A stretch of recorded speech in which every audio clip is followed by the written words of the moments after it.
ক্ষমা চাইতে সাহস লাগে। অনেক ক্ষমতাশালীর পতন হইছে শুধু ক্ষমা চায় নাই বলে। একটু আগে রিলিজ পেয়েছে দাগি সিনেমার ট্রেইলার। এই ট্রেইলারটার মেইন একটা পিন ডায়লগ হচ্ছে এই যে ডায়লগটা আমি শুরুতে দিলাম, ভয়ঙ্কর ডায়লগ। এই ডায়লগটা মেটাফরিক্যালি ইউজ হয়েছে শেখ হাসিনার বিরুদ্ধে। মানে আপনি মনে করতে পারেন সেটা, সে যে কেউ যে কোনো উদাহরণের সাথে মনে করতে পারে। তো এখন বলবো হচ্ছে কেমন লাগলো দাগি সিনেমার এই পুরো ট্রেইলারটা। প্রথমত একটু বলে নিই, দাগি সিনেমা আজকে যে প্রমোশন স্ট্র্যাটেজি ইউজ করেছে, অর্থাৎ একটা সংবাদ সম্মেলন করেছে, ঠিক তার আগ মুহূর্তে আফরান নিশোকে একজন আসামি সাজিয়ে পুলিশের ভ্যান গাড়ি থেকে হোটেল পর্যন্ত নিয়ে যাওয়া এবং সেখানে তাকে সেই অবস্থায় হ্যান্ডকাপ পরিয়ে নিয়ে যাওয়া, এটি কিন্তু দারুণভাবে কাজ করেছে। মানে আমি যখন অনলাইনে এটা শুরু করলাম তখন থেকে এখন পর্যন্ত মারাত্মকভাবে অনলাইনে ছেয়ে গেছে এই একটা ভিডিও, সিঙ্গেল ভিডিও।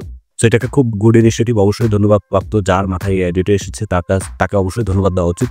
তো ওভারঅল দাগের ট্রেলারটা আমার কাছে ভালো লেগেছে। এটা একটা মানে কাইন্ড অফ প্রতারণার গল্প হতে পারে, কাইন্ড অফ এখানে রিভেঞ্জের গল্প হতে পারে।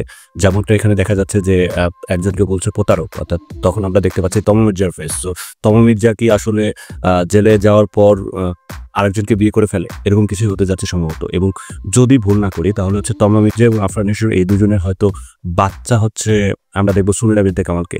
সো সুনীরা বিনতে কামাল হচ্ছে আফরান নিশোর মেয়ের ক্যারেক্টার হয়তো করতে যাচ্ছে, কিন্তু জেল থেকে ফেরত আসার পর দেখতে হবে তমা মির্জা অন্য একজনের ঘরণী হয়ে গেছে।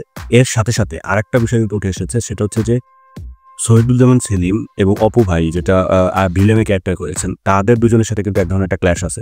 যদিও এটা পুরোপুরি গল্পে কোনোভাবেই রিভিল করেনি কি নিয়ে তাদের সাথে ক্লাশ, তবে তমা মির্জার সাথে একটা ক্লাশ থাকবে, সেই সাথে সাথে ভিলেনের সাথে একটা ক্লাশ থাকবে, ভিলেনের সাথে একটা রিভেঞ্জের স্টোরি থাকবে। সো সম্ভবত এটা জেলে যাওয়ার ঠিক যে কারণে জেলে যায় সেটাই হয়তো ভিলেনের কারণ। ভিলেন হয়তো সেই কারণেই হয়তো নায়ক বের হয়ে এসে আবার আফরান নিশো বের হয়ে আসে আবার ভিলেনের সাথে প্রতিশোধ দিচ্ছে। তো ওভারঅল আমার কাছে মনে হয়েছে দারুণ একটা ট্রেলার।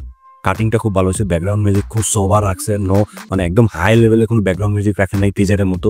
আবার অনেকটাই অ্যাকশন মুভমেন্টও রাখছে, মানে সিনেমাতে যত ধরনের অ্যাকশন আছে আমার ধারণা ট্রেলার এটা রেখে দিছে, জানে মানুষ আকৃষ্ট হয়, এটা দরকার আছে একটা সিনেমার জন্য। সো আফরান নিশোর অভিনয় খুবই ভালো। তবে আমার কাছে সবচেয়ে যেটা ভালো লাগছে পুরো ক্যারেক্টারের মানে আফরান নিশোর, সেটা হচ্ছে ভয়েস ওভার।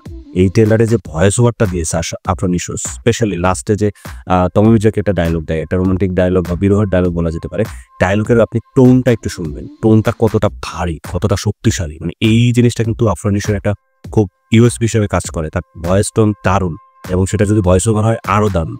সো বেশ ভালো লেগেছে আমার কাছে। এবং ওভারঅল সিনেমাটোগ্রাফি বলি, কালার কারেকশন বলি, আগে বলেছি সিনেমাটোগ্রাফি এখানে দারুণ, বেস্ট টেকনিশিয়ান দিয়ে কাজ করেছে বাংলাদেশ থেকে। সো দারুণ একটা যদিও একটু ভয় আছে, সেটি হচ্ছে যে অন্তরাত্মা আসার কারণে সিঙ্গেল হলগুলো কিন্তু দাগি এবং জঙ্গলি মার খেয়ে যাবে।